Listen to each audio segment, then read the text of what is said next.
And we are live. What's up, beasties? It's Triple B, your friendly neighborhood bearded book beast.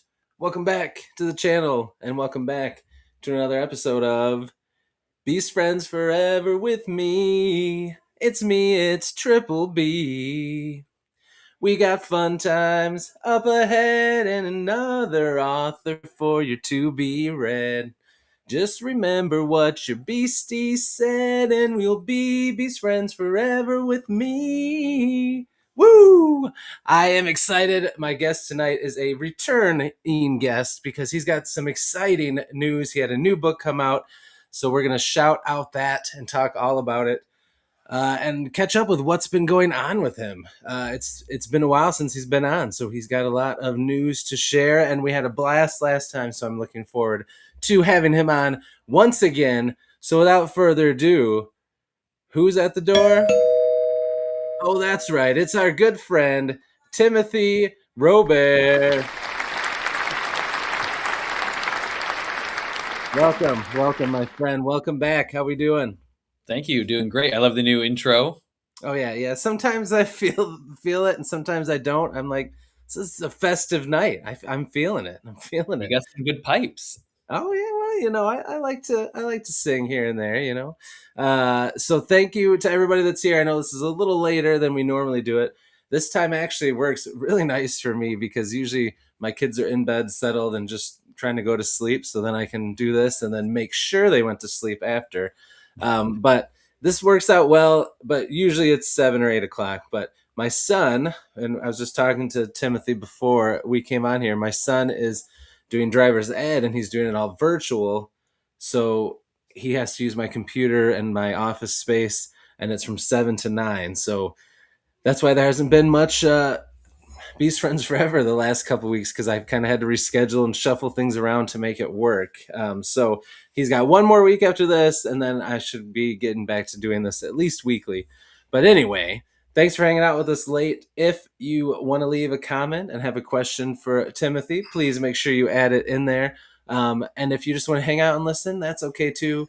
Also, in the description, I've got links to all three books in the Tales of Battle series, and also a link to Timothy's X account so that you can follow him on Twitter, X, whatever you call it these days, so that you can follow him and follow his journey and see what other things he has going on. So be sure to check all of that out. And let me shout out Mr. Jeffrey Smith. What's up? An awesome indie author who's going to be on the show ASAP because he's one of the ones I had to shuffle around because of my son's driver's ed. So thanks for being here, Jeffrey. Appreciate you, my friend. So big news. You have another book out. That's awesome. Thank you. Thank you. Yeah, I'm pretty stoked about it actually. Oh man. All right. So I love actually, do you have a copy of the new book on you or no? It's in my bookcase in the living room. Okay. I'm I going went to to grab it and I forgot. Oh, that's okay. I'm gonna share an image of it because I love the new cover, and I'll just share all three, and we'll show all three. But tell people just in your own words why I'm finding this. Tell people what the series is about. Not necessarily book three. We don't want to spoil it for any new to Timothy Robare readers, but tell us what the series itself is about. Basically, there's humans and there's elves, but it's mostly animal humanoid creatures.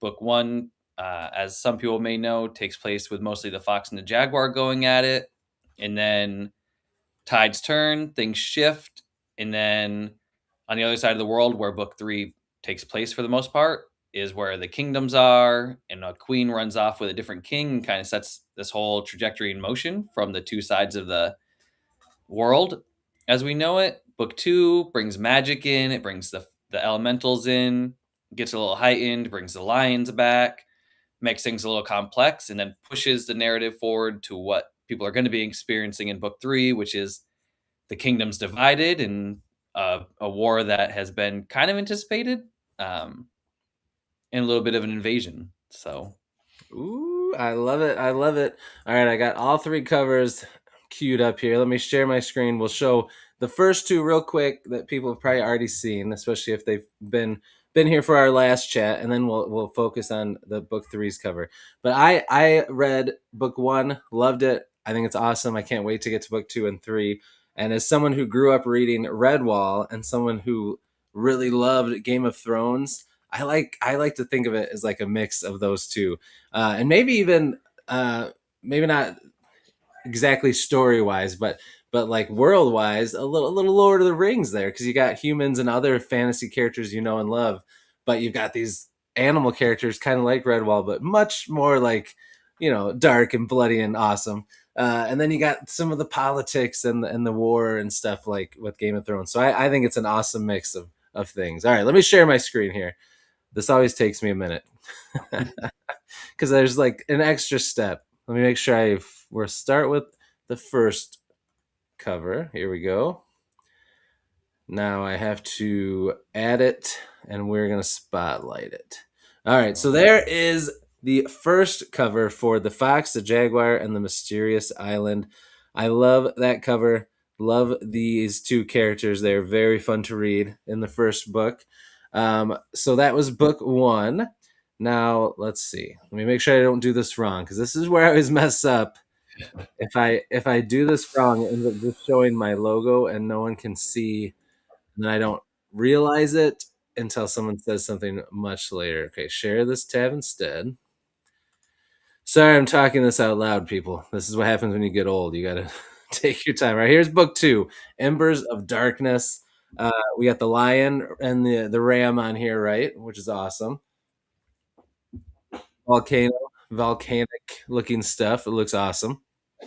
So now let's take a look at the new cover, and that is for War for the Crowns, which looks awesome. Shoot, here we go. And then, oh yeah, it just switched it right up. So there we go. There it is. All right, War for the Crowns. This one is, I love everything you added to it. We got the it matches the other title covers really good, but you got the crown, you got the sweet sword coming down into it. You've got two new characters on the front.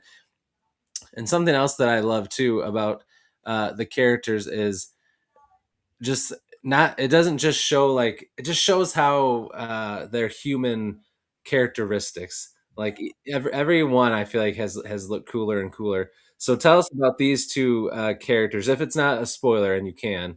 The Yeah, of two course. around the cover. Yeah, I mean, you kind of have them in book one and book two. They were best friends, two different kings, one of the peak and one of the moon, but they've known each other for their whole since they were children. They're best friends. The bear, King Tundrick, is a little bit more cruel and vicious. He's up in the north and he's like a hardcore warrior type. King Luna, who's the wolf, is, people call him the noble wolf. He's known as very virtuous and noble and just like a really good character, a good dad. He's got 3 kids. His wife is gone. So he's a really just a good dad type of character that you want to root for, kind Oh, of like Ned nice. Stark, I guess. Yes. And then they end up at odds because with their very different personalities, they have different perspectives of what should happen and what could happen. And it actually worked out really well as far as Panson goes, that they end up on total opposite sides of this war. I'm not going to go any further than that, obviously, for spoilers, but Right.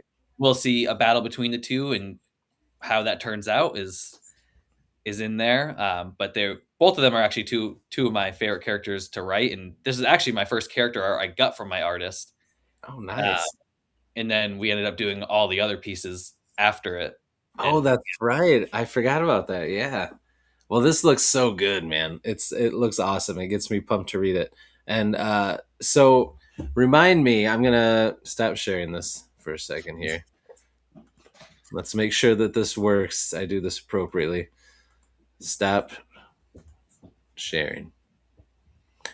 Jeffrey, I know for sure you're in there and you've commented. So let me tell me if for some reason you can't see us. Because on our end it always looks fine, but then sometimes people will be like, I haven't seen you for a while. I just hear you. I'm like, ah. It's like it's some glitch. Like if I don't remove whatever I'm sharing just right, it thinks I'm still sharing something, but then there's nothing to share, so it's just a blank screen. It's this weird glitch. It happens once in a great while. it's kind of Uh, funny, actually. it is a little bit funny, except for one time it sucked because I'm a huge sports fan, so I started doing some sports stuff on YouTube too, and I did a live. during like a game, or it was like a post game or something, and I actually had like hundreds of people in there. I'm like, whoa. And then Oh, that happened when I tried to share something, and I'm like, dang it. Well, oh so much no. for all those people hanging out. They're all going to leave now. But yeah, you figure it out. Oh, good. Jeffrey tells me that I did it right. He can still see our handsome faces, so we're good to go. He didn't say that. I said that, but so every cover has two characters that kind of are at odds. Um, now, remind us in all of your books, is it just dual point of views, or is there multi POVs? You get multiple. That's actually part of my issue with such a large cast is I do Yeah, head hop a little bit, which my editors are always on me about. They I kind of love that though. I like it too, but some people apparently don't, especially my editors. Not a fan. So you get a little more intimate, and I've tried something that I lacked in book one. I think was some of the intimacy with characters, which I hope I remedied in book three, where you have followed a lot of these characters for long enough, and you get into them a little bit more. And I hope I've done that a little more Mhm. justice, but definitely a little more omniscient.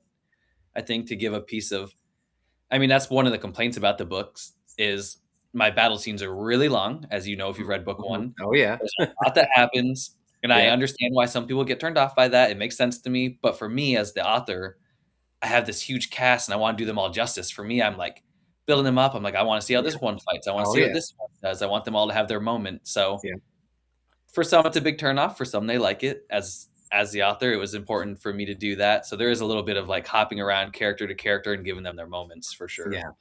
That's awesome. I loved it in book one. And I love that style.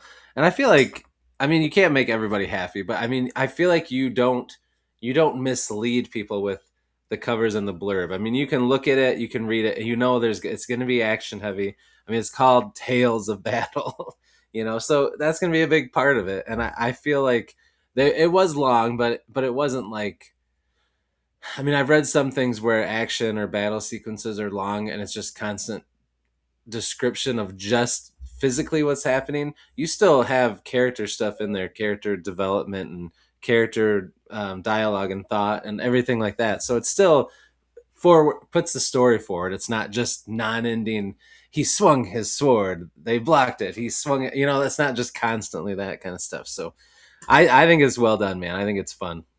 Thank you. Yeah, I try to go into and not that I do it justice like this, but I try to view everything now that I've watched, Game of Thrones years ago. I try to view everything like Jon Snow when he's battling at the Battle of the Bastards. Yes. Like I want everyone to be in that moment as much as possible. Oh And heck yeah. so that level of intimacy but also action, I don't know. I try to do that the best I can. Oh yeah. Oh man. Some of his battle scenes and in the books and in the movie were both or movie and the show were so good. So Oh yeah. good. I mean, as far as books go, I don't know. I've read a lot of battle scenes and none match his. I mean, I Oh, wish it's so when good. people are like, "What would you?" I wouldn't take a style on. I'm like, I would take GRM's battle style in a Oh yeah. second. Yeah. Yeah. Oh, I love his. I will say his for me, I agree. I haven't found anything that describes it and writes him as well that gets you feeling like you're there and so invested. But you've read First Law, haven't you? I By have Joe not. Abercrombie. Okay, he does something cool with his battle scenes that I just like the delivery where he's so good at character work, Joe Abercrombie, that he focuses on one character and they're the point of view. And it's not a main character; it's just a character on the battlefield. And within like a paragraph, he gets you to like so invested in them and their life and why they're there, what they're thinking, and then all of a sudden they get killed. And then it switches the POV to the person that killed him, and Oh, they're looking down at that person you just and now you get in their head, and you're like, I oh love man, I hope they make it out, and then they get it, and it just he hops like that, and it's even once you realize, oh shoot, we're in this person's head, they're gonna die. It's still, it's a really cool way to do it.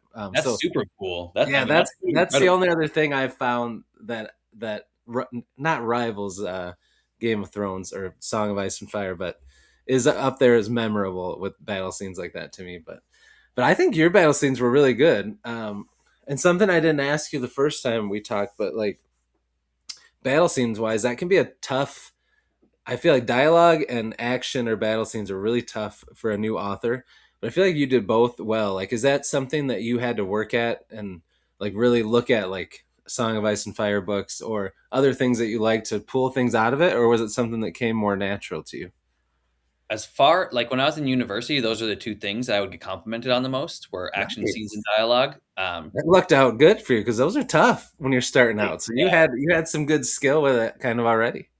Yeah, one of my professors, she would always be like, "Oh, your dialogue really is your key component," which is funny Wow. because sometimes I talk to readers and they're like, "Ah, your dialogue's cheesy or your dialogue's this," and I'm like, "Huh." I I mean, love it. I love it. I feel everybody's like it different. fits. Yeah, yeah, yeah. So I mean, still fine tuning it, obviously, and you're Right. not gonna, like you Always said, you're not learning gonna please every book. everybody. Yeah. Yeah. Yeah. But I do think those came more natural. As far as battle scenes go, I'm always trying to get better because gosh, the amount of reading I've just done a novella with has which has sword battles that are very pertinent to it. Um, and I've read so much about swords now because I realize that my vocabulary with swords is lacking in some ways because I don't Mhm. walk around Right. wielding a sword all the time. You're not getting in sword fights normally. Yeah. Right. So that is something I've tried to become a little bit better on, a little less, especially once you get into book 3. You don't want the same type of battles. And that to me Oh is yeah. where it really plays in, where it's really intense because you don't want to do the same thing repetitively. You want to up your game or you want to alter it a little bit. You want Yeah. it to be. So that to me has been or was and still is a little bit more difficult because you want to up the game, but you want to maintain it to where the reader's not thrown off. Right. Um, but I will say, like, dialogue and action to me were always at least basic wise Mhm. the easier for me to function with and trying to do them like trying to do dialogue in battle is fun or is interesting, at least with like animal humanoids and fantasy. It's not as bad. I mean, Yeah. you can you have a lot more wiggle room than you would in like historical fiction at least and Mhm. stuff, but I have read, I mean, A Song of Ice and Fire, a lot of Chris Humphreys, which is historical fiction, and then his fantasy. So I have read a lot of battles, and they all differ, but I love them all. So I don't even know. I don't even know if I utilize them in my head when I'm writing afterward or not, Yeah. because I'm just so ingrained in good battle scenes. Which I reading the Wheel of Time now, his battle scenes actually lack for me a little bit. They're great, Mhm. but they're so quick and precise, and Right. they're really really good. But you don't get much. So you read like 200 pages of exposition and get like a page and a half of battle. But Yeah, that's so true. Oh man, how's your Wheel of Time? Were you rereading the whole thing or reading it all the first time? first time, Yeah, that's what I thought. Because that's a series I've only read Eye of the World, and that's it. Because it just it I enjoyed it, but it's just I just see how long it is, and I hear about how it can be a chore at times, and I'm like, oh, there's just so much to read. I don't know if I can do it. But I do. I should start reading like one a year or something like that. But how's it coming? How far are you now? I'm almost halfway through book 8. So in the slog, as they call it, but I don't think it's as bad as people make it out to be. Really, I think That's people what I make it out to be hear. so bad that Yeah, you anticipate it to be awful, and it's not right. as bad. I will say, as far as Wheel of Time goes, which is something I hope that does not happen in my books, is certain characters are just so boring or Mm, tedious or annoying to read about. yeah, At least to me, yeah, that's like you have these point of views. Like I love Rand and Perrin, which is a pretty most people love Perrin. yeah, yeah, So yeah. you look forward to that, or Matt, because Matt's just a little twat Hmm. sometimes. So you look forward to reading that. But then, Yeah, like, I mean, as a common complaint, the Nynaeve, the however you say her name, Nynaeve or yeah, whatever, her yeah, parts are just so tedious and they're so long yeah. run. And then each book Mhm. you start off with like 200 pages of just blandness a lot of the time. So you Ugh, have like it ends in this intense battle, it resolves, and then you end yeah, up with like 200 pages of just I don't know, not the most fun at first, but then yeah, once you yeah, get past 200 pages, it's okay, I guess. That's pretty much a book right there. Like, you're pretty yeah. much reading a small book at that point and then going into the book. Oh yeah, for sure. Yep, I agree. Tobias Youngblood's here. What's up, man? Another awesome indie author who writes urban fantasy. What's up, Tobias? Nice. And horror. And Jeffrey, I missed this earlier when he said that the screen was still there. He could see us. And I joked and said he could still see our handsome faces. He says he did call us beautiful. So BEA beautiful. That's what I'm talking about. I'll never turn that down. Speaking of beautiful, look at that haircut on Timothy Robare. He did it himself. Looks fantastic. I think he Thank should you. be a barber. No, no. I don't know. I don't know about all that. Cutting your own hair is one thing. Somebody else, that's a different story. I think I'd probably have a panic attack. Always being in charge of someone's hair. I don't know. I'd probably like freak Just out. cut half their hair and then drop the clippers and run. I'm out. Yeah, pretty much. I also get bored pretty easily, so I feel like I'd be cutting someone's hair and then be like, "Yeah, I'm done here." That's why I can't draw. I probably could draw if I could sit down for like If a. you could, yeah. How does that work with writing then? I write Is it really because fast. it's like a long term thing, so you can you can stop when you need to. It's not like you have to sit there and write the whole book in one sitting. Yeah, I mean, I can write a chapter pretty fast, and Hmm. as I was teaching and as a substitute, I said this on the interview the other day with someone else. I was like, I'm subbing, so sometimes I just sit there and I just write while the kids are doing their work because I Oh don't have heck anything else yeah! to do. As a sub, you definitely can do that. Yeah, so I get tons of done there. I can write a lot in like a half hour. Luckily, if I'm Hmm. really like into it, I can just bang out like 4,000 words in a half hour. But I do often like open my computer, write, and then leave it, and then come back to it randomly. I'm not very good at the whole like sitting still, and I admire other authors that can just sit there and hyper focus and just Right, right. bang it Hmm. out, but I can't do it. Do you feel like it's stayed the same through all your projects as you've written more and more? It's still just that's just what works for you. Yeah, especially when you get to the editing rounds. I did for book 4 for Tales of Battle. I was really into the editing. I like Hmm. had it. I ingrained it. I was like, I'm gonna love it. I'm gonna love it. But because I have so many books I'm working on now, I just like sit there and it drones, and I can't do it for too long. Yeah, yeah. We got Mr. John A. Douglas here. It's such a nice speech there. I'll just leave it there for a minute so people can read it. Born in it, molded by it. I didn't see super chats until I was already a man. Oh man, I'm getting hyped.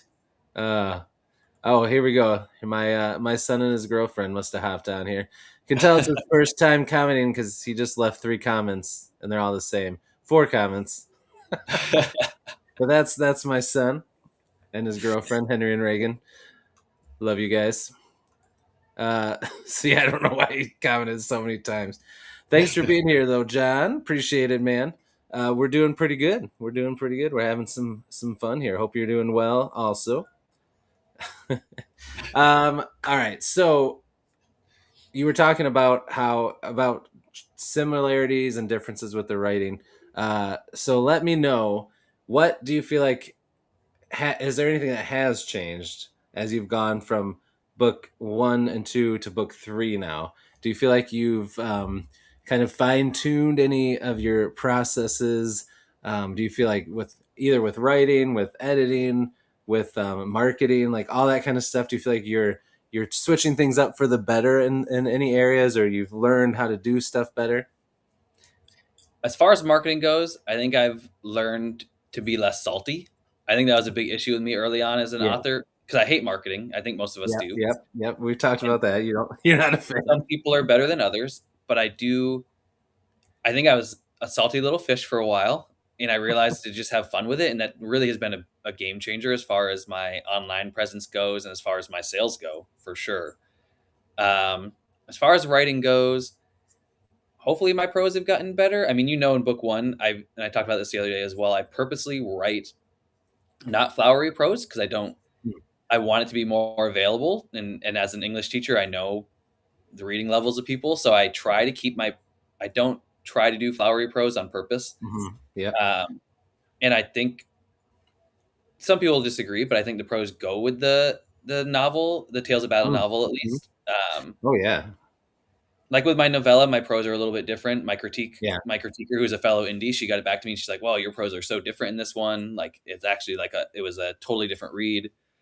Um, and I hope that by book 3, I have flushed out some of the minor issues that might have been in book 1. I mean, I was doing book 1 handwritten and right after college, and book 3 was years later. I hope the storyline is tighter too. I know some people Mhm. are like, "Oh, there's a lot going on here," but book 3, it's a tighter storyline. Most people are in the same part of the world for the vast majority of it.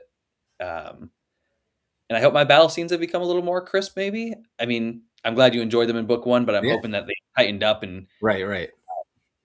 became more crisp. If not, then I've failed as an indie at that point because if Because book that 3 I is mean not getting better, some way. That's what any author tries to do, right? Indie, traditional, famous, starting out, it doesn't matter. Every book you want to get better, and you should, because you've been writing. So I'm sure it is, my friend. I'm sure it's gotten better. So that's pretty awesome. That's good that you feel like that you've grown in those areas. Now, I wouldn't be surprised that you could write flowery prose more if you wanted to, because of your background teaching English. Plus, I know you've got some poetry books and collections out, so you've got that like beautiful prose in you. And were some lines even in the first book where, and even in dialogue, where characters would say stuff, or the way you described something, where it was like, ooh, all right, all right. But I mean, I'm somebody that likes a mix. Like I don't like I really beautiful prose is cool, but if a whole book is written that way, sometimes I can get bogged down. Where if it's not, I like accessible writing, but I like a mix. I like when there's some spots in there where, because there's been some books like, I feel like even in like Red Rising, I feel like sometimes Pierce Brown can write some really nice lines, and I'm like, ooh.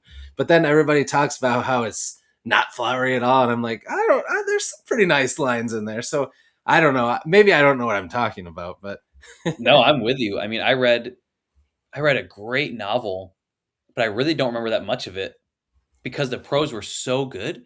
They were incredible. Probably the best prose I've ever read, but every piece was really flowery. yeah, And after the novel was done, I was like, "Man, that was good," but I almost don't remember anything right, because I yeah. read It so doesn't much. sink in. Yeah, yeah. It's like, wow, that was a pretty line. I don't really know what it means, but Yeah, and and yeah, I see that in, like, The Wheel of Time.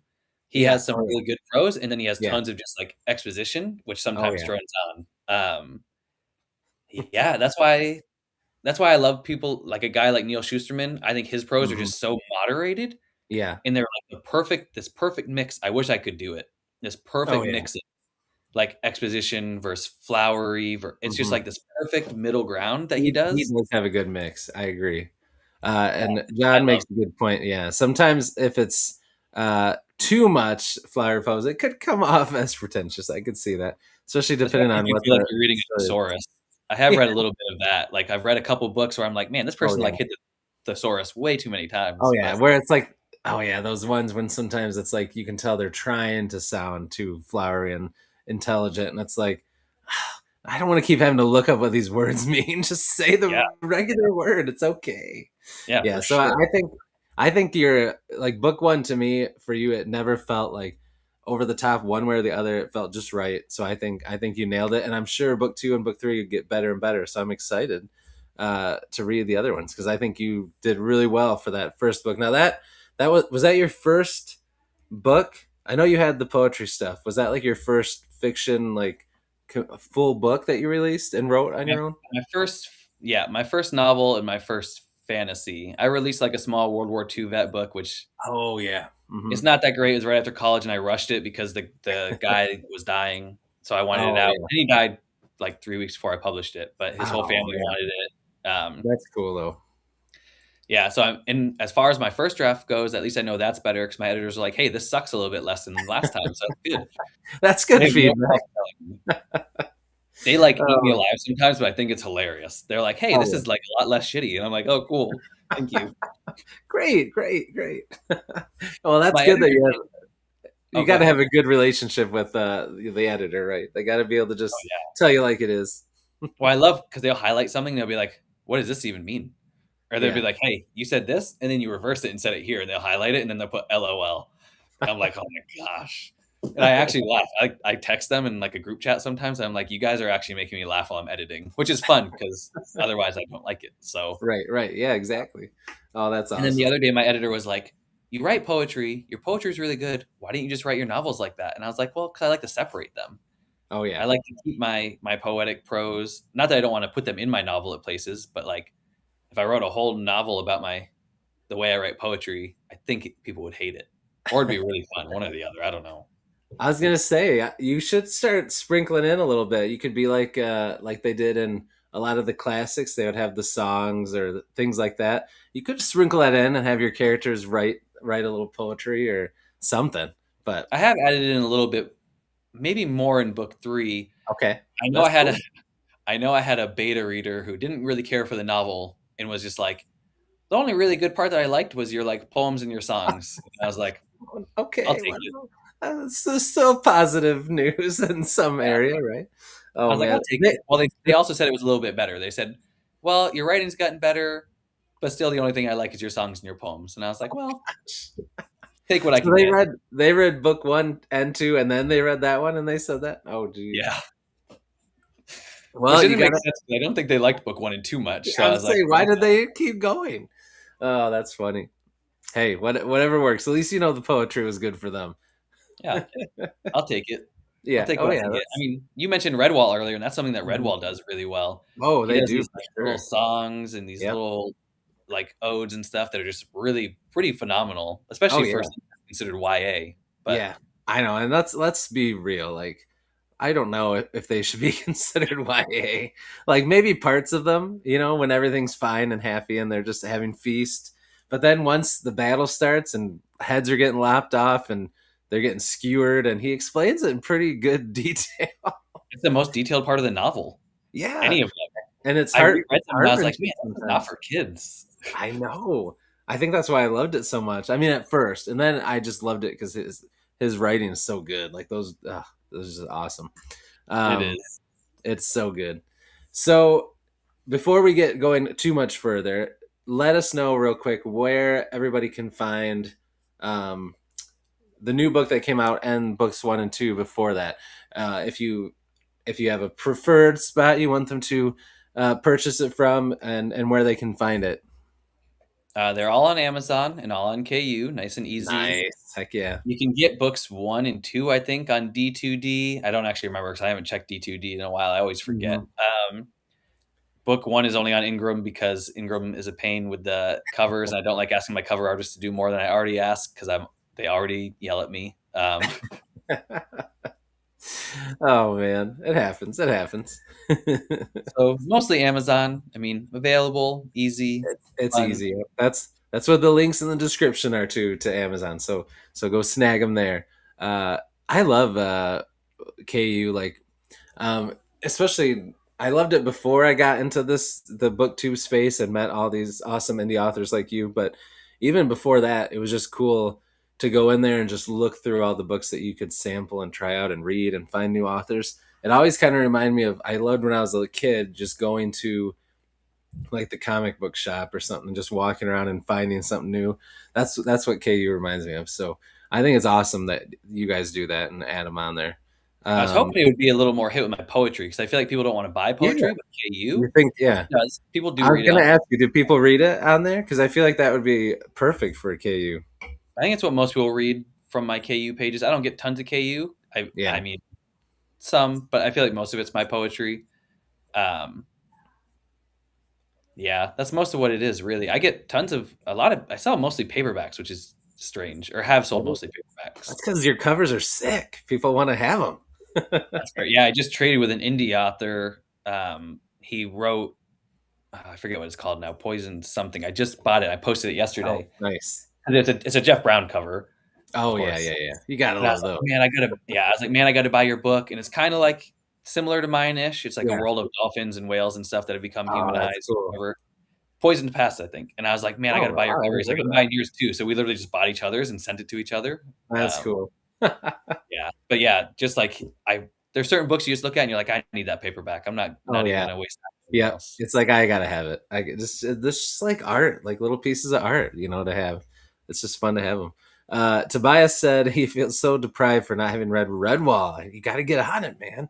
It's and that's the thing too. Like people think, oh, why I missed the boat, I shouldn't read it now, but it really is for adults. Like it's good. I You'll mean, get YA back then, I don't know. The evolution of YA must have jumped a lot yes, because YA yeah, back then is not YA now. The YA mm-mm. is dramatically different. I mean, like you said, Redwall is like severing heads. I Yeah, mean, rereading it all 2 years ago, I was like, whoa, this is even more violent than I remembered. And I remembered it being oh, violent, but when you're yeah, older, yeah. you've seen all these shows, You you get it understand more. Yeah, violence a little more, and you're yeah. like, whoa, it's brutal. And some of I it's know. like pretty traumatic. Some of the stuff some of the Yeah, badgers do and go through and stuff, it's like, I whoa. know. I know. It's like because I think people think of the it's why probably because of he's really good at like writing like that cozy before the battle stuff happens, that cozy found family and the character development is also good, that you really invest in these characters. And then when all that stuff happens and all of a sudden that switch flips and they're getting massacred and it's being explained to you and all that, there's so much emotional depth to it then. And I'm like, dang, this is like crazy. I Yeah, remember that was like the first, a Redwall book was one of the first ones that ever made me cry in a book. And it was, I think, oh gosh, which one was it? It was I either just watched one. Salmanstron or Lord Brocktree, one of the two. I can't remember now. Probably But Lord Brocktree. I think I yeah. cried at that one, and I just cried at another one too. I think like number 18 or whatever. I cried at it because Oh, the emotional torment one of the Badgers went through. I was just like, oh, yes.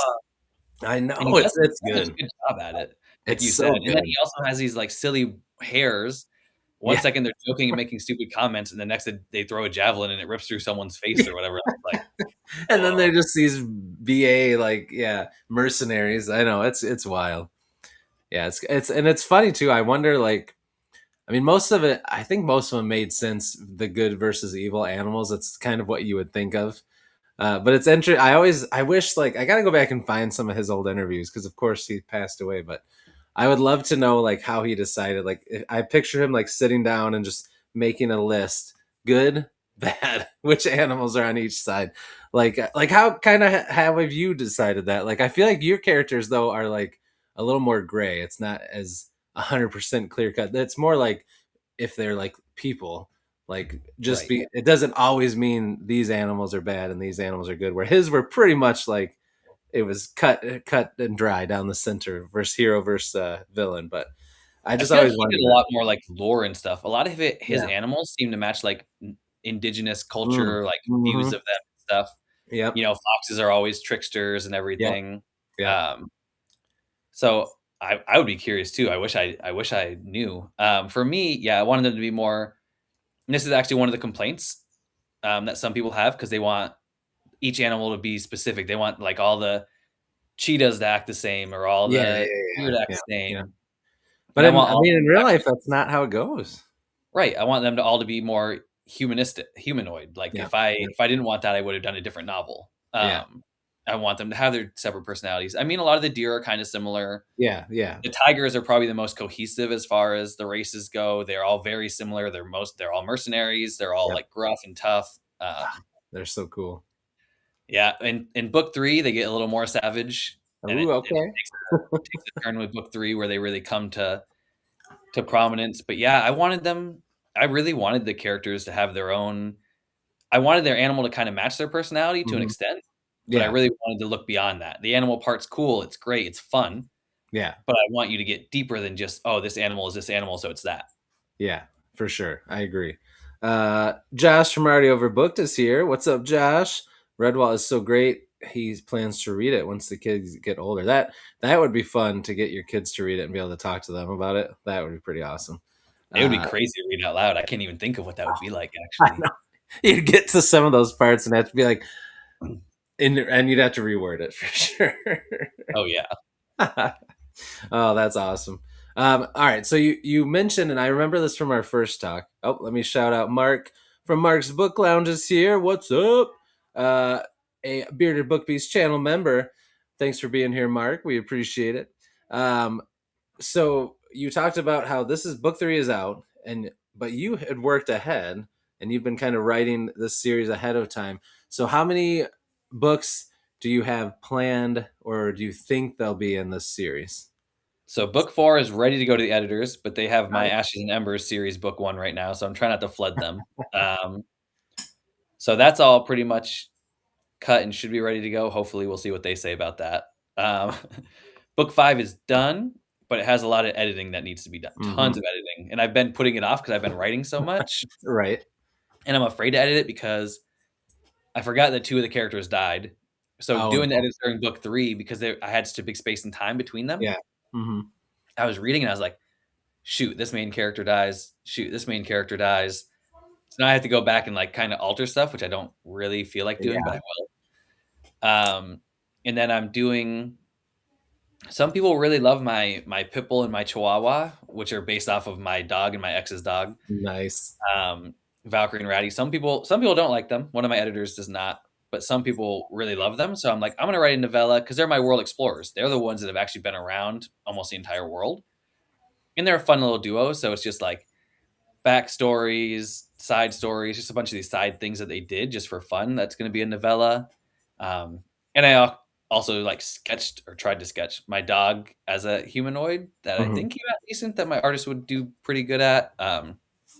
And it's just like a fun side novella that people can read and kind of have fun with, a little bit different Yeah. of a vibe and a little more world building too. Their perception of these places, their interactions with certain characters exist in books 3 and 5 that haven't been prominent in other eyes. And then I have my prequel, so I guess 6 novels. I also have to edit the crap out of that because I did that a long time ago, Yeah. and that one's got like a ton more magic, and it's before the world is what it is. Right. So I added all this stuff that I remember it, but I have to go through it really heavily. So 5 in the series, even though book 4 is standalone, Yeah. it does play into book 5. So book 4 Okay. is like standalone, but does go into book 5. Nice. Um, and then my prequel, and then my novella whenever that. Because when I went on my vacation last time, I was like, I'm not going to write. I'm taking these 2 weeks off. I'm not doing anything. And then I was on the plane, and I was like, well, I don't feel like reading the Wheel of Time, so I just started like texting myself on my email, drafting chapters. Yeah. And throughout the vacation, when I was on a bus or on a train, I was like doing chapters. So, um, Dang. yeah, Knocking it out while you're traveling. That's awesome. hopefully. That's why you've written all these books because you don't mess around. Take Yeah, advantage of that time. That's good. yeah. A lot of people, they say like, oh, they sit down at the same time and do the same thing every day. And for me, like, if I'm not feeling it, I won't get a word out. But if I'm Mhm. really feeling it, I can type a whole chapter or text myself a whole chapter, I guess, Yeah, relatively quickly. So if like I'm feeling it and I'm bored, then I just do it. that's good. I feel like that's a definite perk of being more flexible where yeah, it's nice when there's people that are like every day at this exact time I'm going to sit down at my desk and I'm going to write this much. It's awesome, but at the same time then like you said if they're sitting on a bus or a train or at the doctor's office or whatever and that's not their time and they don't write on their phone or anything like that, they're missing out on some of that time. And like you said, I'm the same way. Like if I try to force anything, reading, writing, content creation, like if I'm like every night I'm gonna do it at this exact time, no matter what, then it gets to be too much like a job or like a chore. Not even a job, more like a chore, and you start to dread it. And you gotta have fun with this stuff so you can keep doing it. So Yeah, I agree. I yeah, mean, I think I that's a good agree way with to that do because it. to me, it's like scheduled, and then you're like, well, now I have to do it, and then Yeah, you think you have to, and it's not fun. you want to start trying to get out of it, then yeah. Yeah, I do find myself texting a lot when I go to like Buddhist stuff or when I go to Mhm. church, unfortunately, because I don't know why my inspiration strikes at those 2 times when I'm supposed to Oh be wow, meditating or when I'm supposed to be yeah. praying. So I'll like be in church and be like, shit, I hope no one's looking at me. I know Jesus can see my ass, but like, hope nobody else is looking. I'm trying to like text myself these little random things. Oh yeah, but Jesus gave you the writing skills, so he's like, yeah, get it. I always pray like right after. I'm like, don't be mad at me. I'm trying to listen to the sermon, but like, I just got an idea. Oh, that's awesome, man. Um, Let me shout out another person that hopped in here. Where to go? Here we go. That tall reader. What's up, man? Thanks for being here. We appreciate you. Hopefully, you are doing well. We are doing well as well. That was a lot of wells. I just said, well. Uh, so you mentioned a couple things I want to ask about. You talked about a novella.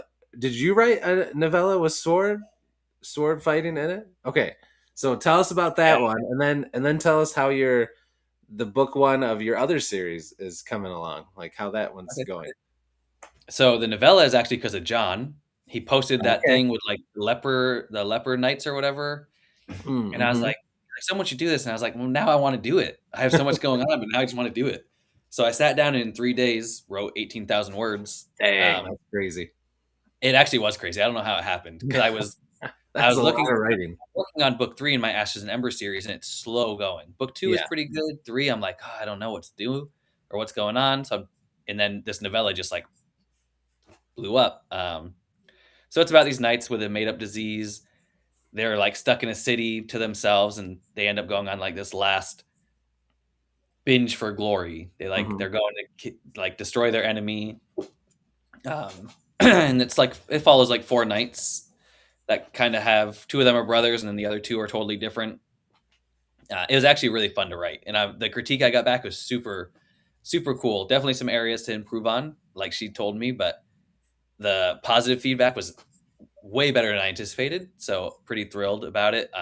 Not thrilled about the cover because I have a particular cover I want, and I know it's going to cost me. Mm-hmm.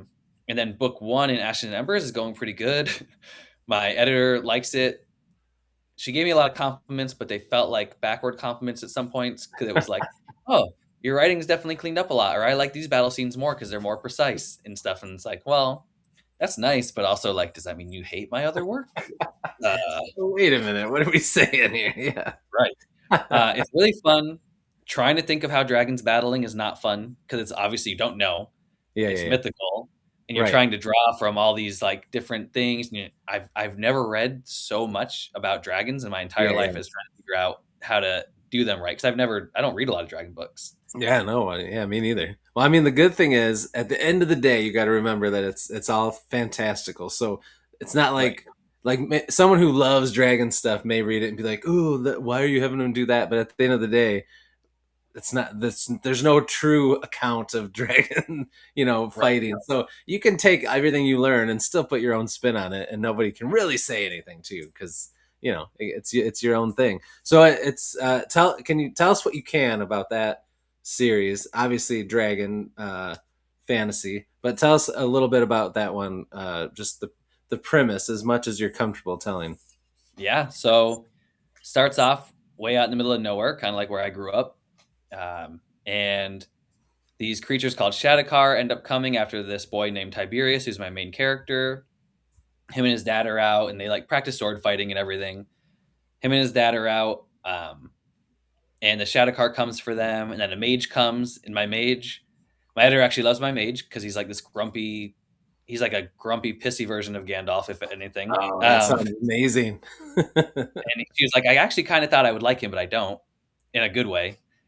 So he ends up saving them, brings them on a journey to find Almandraz, which is my main dragon, especially in book one, but throughout the series. And so it's like the boy and his friends that are coming along, they learn about all these truths about the history they didn't know. And then it turns out that my main character, Tiberius, is related to a character it's called like Flammon. It's a celebration for the flame because the flame is important. Okay. Hmm. And it's about the Prince of Flame. And he finds out that he's his distant relative, and that he is a dragon rider. So the meeting of the dragon is really fun. I also have this race called Waylamays, which are basically like Yetis, and they're Oh, called nice. Guardians. And they're like on a Oh, that's similar sweet. level. Yeah, it was really fun. They're on like a similar level as dragons, but different. Hmm. Um, and then the Lord of Doom is awakened, and he's like a deep dark mage, and they have to go to battle, and it kind of pulls these different strings that lead into book two, and he has to really step up with understanding the flame in a short amount of time and how to wield it. And my editor did give me like the biggest compliment ever, which I'm stoked for because it's one of the only dragons I do know, which is Smaug. And she was like, "Oh, it reminds me of him so much." And I was like, if I work that, then that's all I need. Like if anybody gets that impression, then I'm cool with it because Yeah. he's my favorite, and I'm stoked with that. So yeah, boy finds out he's Prince of Flame eventually after a journey with a mage and his friends to the dragon. Totally alters his personality and life forever to an extent, and then battles the Lord of Doom. That's the short version. And then I've done book two. I'm in the midst of editing it, and then I'm on book three, which has I feel like I've taken on a little bit too much in book three. I'm worried about because you never want to be that person that like, and people do this, especially shows, but books, Yeah. they add so much in, and then you're like, well, now I don't really care too much. And I really put myself in a box because I really, really want to do Kieran's. Mm-hmm. So I like put myself in a box. I'm like, how am I going to bring these into this world? Because now there's multiple dragons and everything, and multiple battles happening. So it is more like YA-ish or new adultish, I guess. Okay. My battles aren't as gruesome. They aren't as intense. Um, and it is a little more fluid. It's shorter novel. They're shorter novels. They're a little more fluid and like linear. Whereas Tales of Battle has this huge cast all over the place. Hmm. Ashes and Embers is a little more precise, and you get a lot more in depth with the characters. So that's a Nice. big Okay. difference. for it. Yeah. Oh, that sounds pretty sweet though, man. That's exciting stuff. What's like your time frame general that you're hoping like within this year, or are you thinking next year for that first book to come out? Hopefully, hoping shooting for April 17th. My editors have been bogged down, but I've gone through multiple rounds already. Okay. But they've been pretty bogged down. So hopefully it'll be ready by April 17th, and then maybe book two in November. Wow, you're rocking, Maybe, man. maybe. Yeah, we'll That's see. I mean, I have my exciting. poetry book, my next poetry book coming Mhm. out as soon as the cover is done, and then book four I want to get out sometime before winter for Tales of Nice. Battles. Oh, dude, killing it, man. What about your Leopard Knight's Sword novella? What are you thinking for that one? I'm hoping this year. I was talking to Brian Holzhauser about a cover. And covers are so expensive when you want it Yeah. illustrated. And I have like this. I didn't know what I wanted, and I was talking to him, and I was like, "Well, now I know exactly what I want." But the problem is, it's so. In novellas, you don't make that much money off of. No, So it's no. like, So how it's much like do I you got put to into be careful. Yeah. Yeah, and I like, yeah, what I want is very particular. So I don't know. I'm probably gonna have to sacrifice something to actually get it out, but Ah, we'll see. I know it's hard. I mean, true, but sometimes even if it's a novella, if you have a sick cover that's out there, it can still draw attention to you and your other books, and then maybe people will, even if they you don't make a ton from that one, they'll see the other books and get those. You never know. So, and it's like for you, if you have this certain thing you want and you know what you want and you end up going a different way to save some money, you'll probably be like, ugh, and you'll always regret it. So I don't know. Sometimes you just got to go for it. And that's my fear. My hope is that if I get the cover I want, people are gonna be like, "I'm just gonna buy that for the cover," and then Yeah, people will get the cover. I know, and I love novellas, and I think a lot of people do. And I like if I see a novella, I'm already like excited if it sounds good, but if it has a really good cover, then I'm pretty much 100% gonna get it because That's my novellas are awesome. yeah. People love the short reads. They love Hmm. a good journey, and it's like, well, if I do a good cover, then they're gonna be like, well, it's a novella. Meh. If it's not a great cover, they're like, yeah, maybe I'll pass. But if it's a Yeah, good yeah. cover, they're gonna I want know, it. and they're usually cheaper to buy too, the physical Right. copies, you know. So I say go for it, but it is hard because they're expensive. But I can imagine that it's that you have some pretty sweet ideas for that story. Thank you. Yeah, I mean, the critiquer, she was like, the ending is great. It's awesome, and she gave me a few spots where I can really work some things in. That's good. Mhm. Um, but the overall feedback was pretty awesome. So I'm actually pretty excited about it. Heck It's yeah, definitely some man. of my crisper work. I think I did Yeah, a pretty solid job on it, so I'm not too worried about that. yeah. Luckily, That's awesome, man. I'm excited for it. Now, is it like a novella where it's a shorter one where it's close to being a novelette, or is it like a novella that's close to almost being a book? no. Right now, it's only at 18,000, so the bare Okay. minimum almost. Oh, Um, nice. Well, and I love those. Those are like a one sitting, read. Sit down, get immersed, have a fun couple hours, and you're good to go. I love that. Yeah, that's kind of what I wanted. I wanted people to just have like this linear journey. I don't want it to be this crazy. Yeah. You're just following these dudes over a very short amount of time. So I don't want it to be like this crazy, over the top, like exposition heavy thing. I want it to be a really character driven, which it is, a really Yeah. character driven for people that you're really learning about and experiencing in these little Mhm. moments in their journey to their fate, and just kind of be along for that quick, fun ride. Heck yeah, man. I'm in. I can't wait for it. Can't wait for all of your stuff. You got amazing things going on. Um, Thank you. uh, so we've talked a lot about your books and your writing and all that. So what's been going on otherwise? What have you been reading? I know you're trying to get through Wheel of Time, but do you mix it up and read some other stuff in between? I really try not to because I'm really a linear reader. When I'm in something, I really love it. Mm-hmm. Like A Song of Ice and Fire, I Yep. devoured. Neil Schusterman, every time I read his series, I mean, his Ah, reads are quick, and I devour they them are. so fast. Wheel of Time obviously is different. I did agree to arc read, which I got done pretty quick. Um, Now I'm drawing the blank. Actually, the girl sent me a hardcover, which is crazy. I never Oh imagined that. wow. I can't read. I don't arc read a lot because I don't read Yeah. ebooks. Because I Right. just don't have the attention span to sit on a computer and read. So she actually sent me a hardcover, which is cool. Pretty fun read. Not my normal thing, but Yeah. overall, I enjoyed it. So I did take a break from the Wheel of Time for. Actually, I was reading both. which I also don't normally do. I know some readers read both.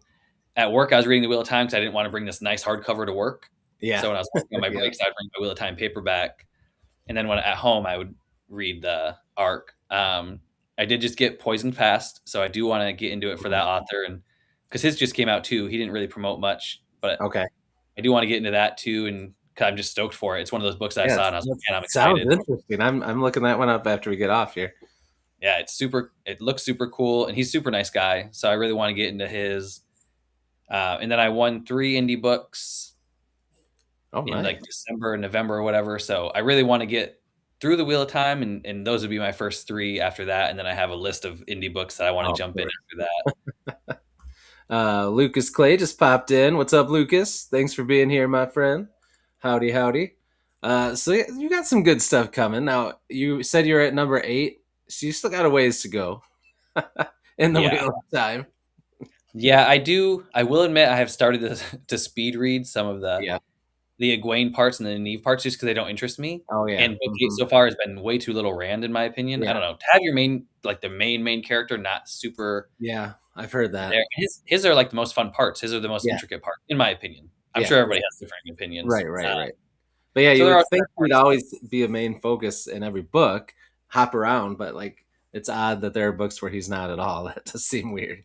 Yeah, it's strange. So I have not necessarily speed reading because it's impossible to speed read it, Hmm. but I've some parts I've learned to kind of like get enough of to understand, but like go through it without. Because at first, the first 3 books, I kept going back and being like, "What did I just read?"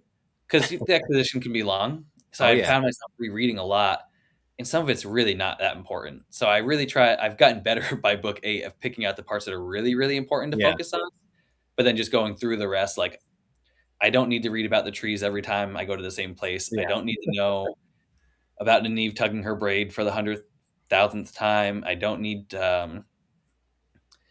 and some of it's just repetition. So once you yeah. see the repeated stuff, you kind of just start whizzing through because he does repeat tons of stuff over and Oh over yeah. again. That's what I've So heard. Yeah, I don't know why that is. I don't know if it's because of when he was writing that it was coming out in increments, and he was like, "Well, my readers might not remember, so let me give you 20 pages to remind you." right. So I think and I think that might be why people call it the slog. I mean, a lot of it has been relatively boring so Yeah, far, but just because it's constant, the same things over and over again, I think it is just draining. But I've also never read a series this long, so I don't yeah. really know what That's that's true. supposed to be. That's true.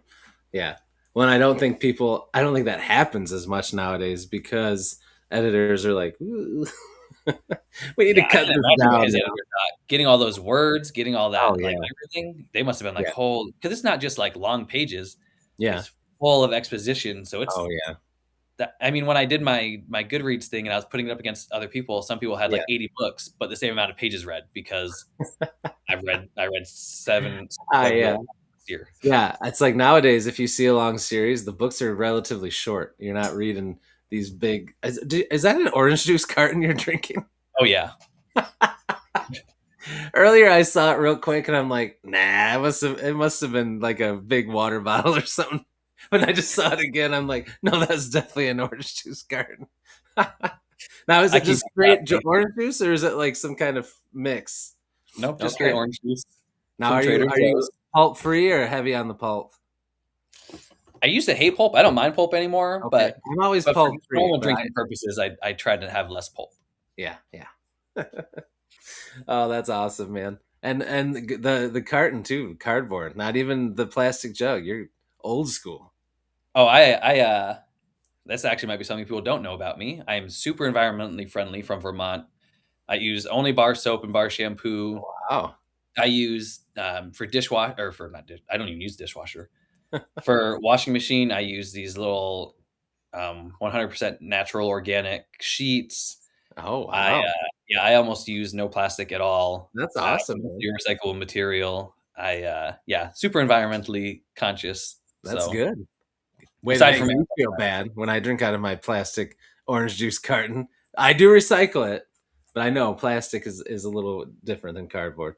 Um, Shoot, now I forgot what I was gonna say. I was gonna say something about your orange juice. Dang it. We'll never know now. It's gone. It's gone forever.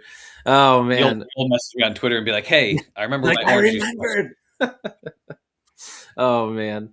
Oh, that's good stuff. I know what I was gonna say. It's really not important. It's not life changing at all. I was just gonna say I'm impressed that you didn't spill because those have that little tiny spout that you got to drink out of. That's not easy, but you just are hammering it and you didn't spill once. You didn't have to do this or anything. I That's think it's just impressive. 'cause I have a really big mouth. Probably that probably has something to do with it. Oh man. All right. Well, believe it or not, we are already at an hour. Every time we chat, I feel like it flies by, and it's always a blast. Um, so we'll probably wrap it up here. I got to make sure my kids actually went to bed. But before I go into my ending thing, I want to give you the floor to shout out all your works again, or let people know about anything, whatever you want to say. The floor is yours, my friend. Okay. Tales of Battle 3 is out now, so you should go just buy them all and make me not rich, but make me pay off my covers. Yes. Ashen Embers book 1 hopefully comes out in a few months. We'll see how quick my editors get it back and how much they yell at me. My poetry book, Ballads by Bears, will be coming out as soon as I get the cover for that. And my dad did a super cool indigenous bear drawing that's going to be it for the chapter headings No for each way. chapter. That's sweet. Yeah, That's pretty so stoked cool about from it. your dad too. That's awesome. Yep, I was like, "Hey, I need you to do this," and he's like, "Okay."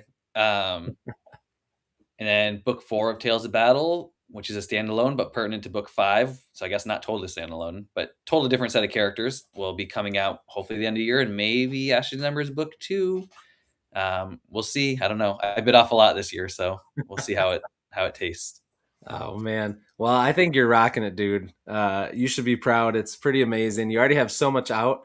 You have so much ready to come out, and you have so much you're working on ahead of the game so that you can just keep releasing things and keep working on things. And I would have to think that up to like getting to this point, I'm sure there's been some stress, but at least knowing you're working ahead like that, that's got to take away some of the stress of timing and like knowing that you have stuff always ready to roll out and then you're still working on stuff. Like that's got to feel good. It does, especially because in a couple years, I'm hoping to tame it down a little bit. Yeah. I And really you'll be want to able focus on to. I want to focus on some other things in life. I also have to redo my I don't know, space fantasy series because it just was not well done. Ah, So I also have that in my back burner to re-edit and go yeah. through. So I have plenty to do, but then you have people like John posting this random stuff on Twitter that then makes me write a novella. Makes you So write other things. Yeah. Who knows what'll happen?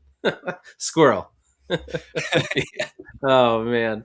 Well, like I said, dude, I'm excited for you. I'm excited to be a part of your journey. And every time, just like this, every time when you have something come out, just let me know, and we'll have you on again because it's fun to talk to you, and I think it's great to let people know what's going on with your writing so they can check it out. I appreciate that, and I look forward to talking about my dragon fantasy a little more in Yes. depth and showing that cover because the artist killed that Ah, cover. dude, I can't That wait. cover I is can't crazy. wait. So Oh man. It's going to be exciting. Awesome stuff. Well, thank you again, my friend. And thank you, everybody in the chat. You guys were awesome as always. And thank you for anyone watching on replay. We appreciate you as well. Remember, in the description, all 3 Tales of Battle books are linked down there, including Timothy's X Twitter account so that you can follow him and keep up to date on all these awesome projects he has coming out. But for now, that's all we've got for tonight. We'll see you in the next one. And until we do, have a fantastic evening, day, whatever day you're seeing this on. And we'll see you in the next one. And until then, devour your TBRs, be brave, be beautiful to one another, and be beastly. We'll see you, everyone.